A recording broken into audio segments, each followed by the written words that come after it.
அனைவருக்கும் வணக்கம். நான் இன்னைக்கு உங்களுக்கு ஸ்பாஞ்ச் கேக் எப்படி செய்யறதுன்னு தான் சொல்லி காட்ட போகிறேன். என் சேனலை சப்ஸ்கிரைப் பண்ணாதவங்க சப்ஸ்கிரைப் பண்ணிக்கோங்க. பெல் சிம்பலையும் தட்டி விடுங்க. மறந்துடாமல் ஓல்ங்கிற பட்டனையும் தட்டி விடுங்க. அப்போ தான் நான் போடுற வீடியோஸ் உடனுக்குடனே உங்களுக்கு நோட்டிஃபிகேஷனாக வந்து கிடைக்கும். நான் அளவெல்லாம் டிஸ்கிரிப்ஷனில் கொடுக்குறேன். நீங்கள் அதை பார்த்து செய்துக்கோங்க. இப்போ நான் சுகரை மிக்சியில் அரைச்சிட்டு வந்துடுறேன். பாருங்க, 2 முட்டை எடுத்து அதை ஆட் பண்ணிடலாம்.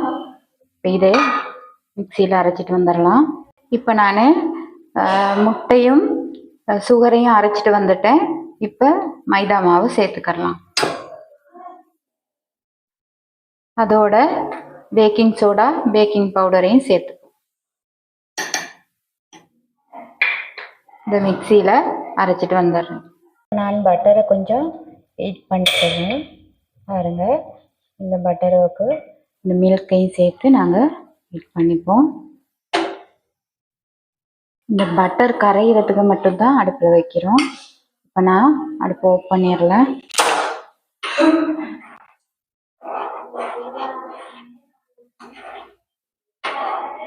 இப்போ இதோட இந்த பட்டரையும் மில்கையும் சேர்த்துடலாம்.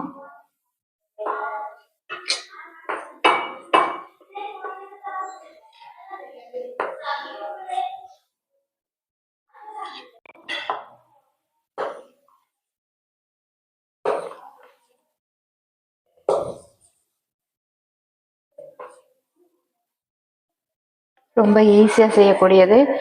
நாங்கள் வீட்டிலேயே பிள்ளைகளுக்கு சுத்தமாக செஞ்சு கொடுக்கலாம். இந்த மாதிரி நீங்களும் செய்து பாருங்க. இப்போ வெண்ணிலா எசன்ஸ் கொஞ்சம் சேர்த்துக்கிறேன்.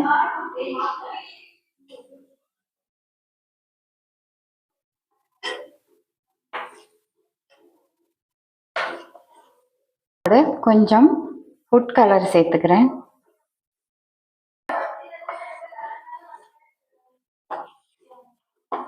பாருங்க, பிள்ளைகள் இப்படி கொடுக்குற நேரம் விரும்பி சாப்பிடுவாங்க.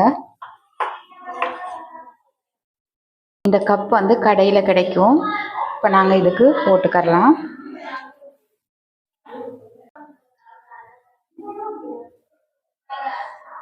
பாருங்க, இந்த மாதிரி இப்போ நாங்கள் இதை சட்டியில் தான் அவிச்சு எடுக்க போகிறேன். பாருங்க, இட்லி சட்டியில் தண்ணி சூடாயிட்டு வருது. இந்த கப் எடுத்து வச்சிடலாம்.